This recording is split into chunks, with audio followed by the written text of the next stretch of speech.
Prêt? Ouais. Allez, on y va. Déroule. La victime est conditionnée dans un sarcophage étanche, servant également à l'équilibrage de la civière. Ce vêtement possède deux fermetures, l'une assurant l'étanchéité, l'autre la protection de la première. L'insufflation des gaz d'équilibrage se fait par deux tuyaux annelés équipés de vannes venant se positionner sur l'épaule de la victime. Donc j'ouvre le circuit. Avant la plongée, dans la vasque d'entrée, un soin tout particulier est apporté à l'équilibrage de la civière et à son assiette. La facilité de progression de la civière tout au long de la galerie dépendra dans une grande mesure de la précision et du soin apporté à cette opération. Michel, ouais. Youpi. C'est bon? Ok. On y va en douceur. Attendez, parce qu'il faut que je refasse l'équilibre. Hein.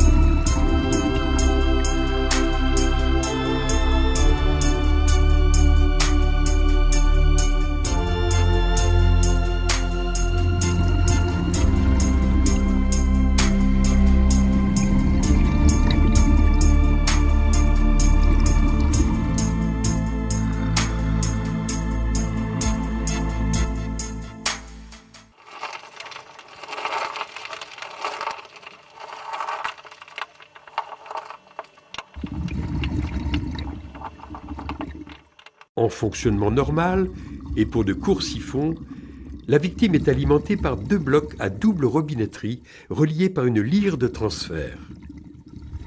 L'avantage d'une telle technique est de minimiser les changements d'embout sur la victime, tout en pouvant isoler l'une des bouteilles si elle venait à avoir un problème.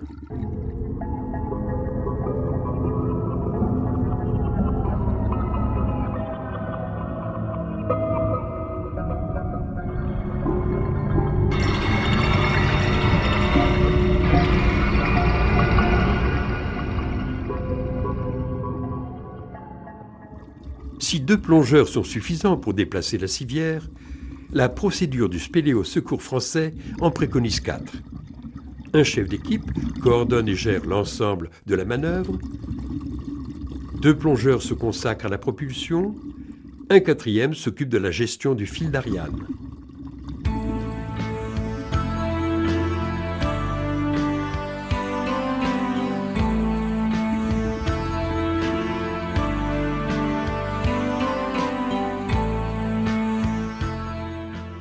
La victime peut être alimentée, si son état le nécessite, par un masque facial qui a la particularité d'avoir 2 étages.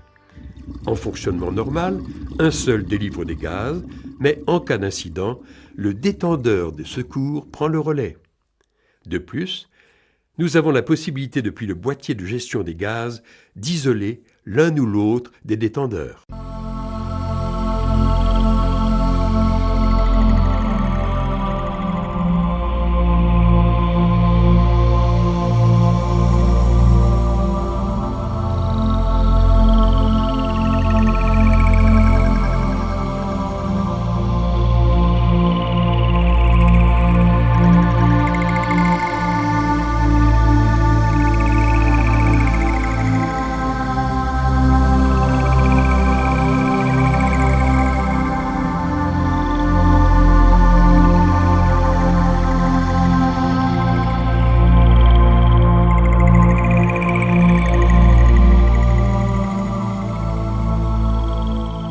Par ces 2 exercices d'envergure réalisés en plongée spéléo, au Goul de la Tannerie, sur 1,4 km de progression en galerie noyée, à Notre-Dame-des-Anges, avec un passage en grande profondeur par moins 52 mètres, le Spéléo Secours Français prouve qu'il est opérationnel pour ressortir un spéléo accidenté de derrière un siphon.